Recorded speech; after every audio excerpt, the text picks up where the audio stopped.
आप देख रहे हैं इस वक्त सलाम दक्कन।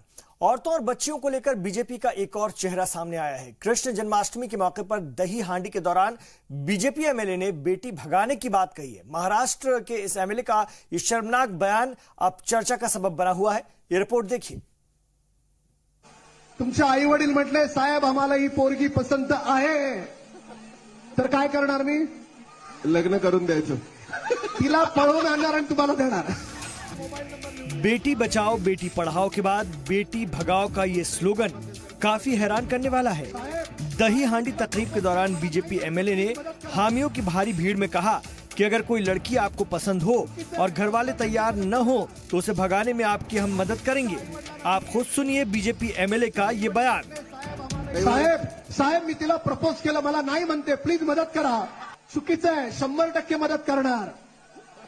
आधी तुमच्या आई वडिलांना घेऊन यायचं। तुमचे आई वडील म्हटले, साहेब आम्हाला ही पोरगी पसंत आहे, तर काय करणार मी? लग्न करून द्यायचं, तिला पळवून आणणार आणि तुम्हाला देणार।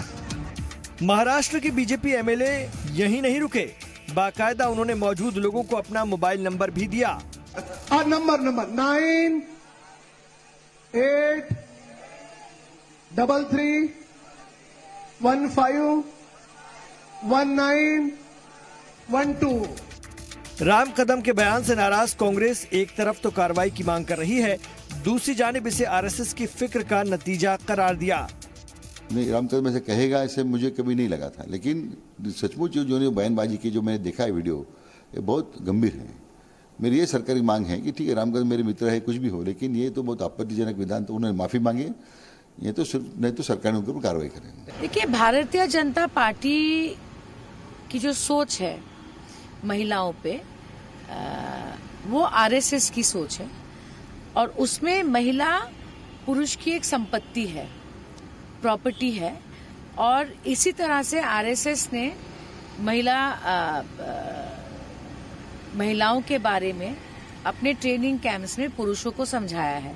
सो बीजेपी के विधायक आज जो महिलाओं के बारे में बोल रहे हैं, चाहे वो किसी भी प्रदेश में हो, वो आरएसएस की सोच है कि महिला पुरुष की प्रॉपर्टी है।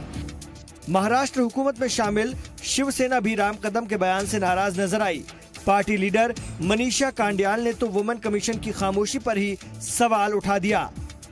भारतीय जनता पार्टी के विधायक श्री राम कदम, इन्होंने दही हांडी के वक्त जो कोई वक्तव्य महिलाओं का अपमान करने वाला और एक प्रकार से बेटी भगाओ, इस प्रकार का जो उनका वक्तव्य था, उसका निषेध तो व्यक्त किया ही है, मगर दूसरी बात है कि महिला आयोग इस राज्य में है या नहीं।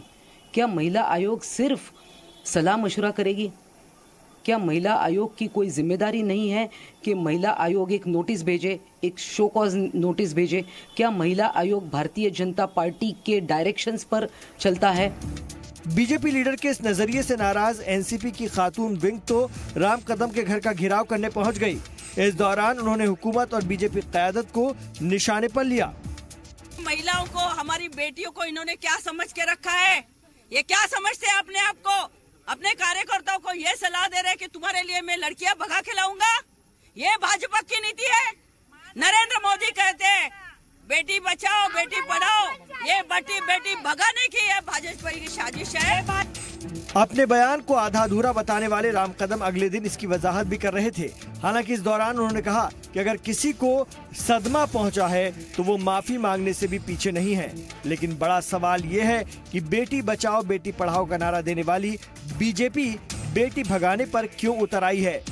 बात यूपी की रही हो या जम्मू कश्मीर के एमएलए की, आला कमान की खामोशी से अब ये अंदाज महाराष्ट्र तक पहुंच गया है। इंतजार है पार्टी आला कमान के एक्शन का कि वो बेटी बचाओ के साथ हैं या बेटी भगाओ के साथ। जी सलाम के लिए ब्यूरो रिपोर्ट के साथ मासूम सिद्दीकी। तो सलाम दक्कन में अभी इतना ही, लेकिन जी सलाम पर खबरों का सफर जारी है। आप रहिए जी सलाम के साथ।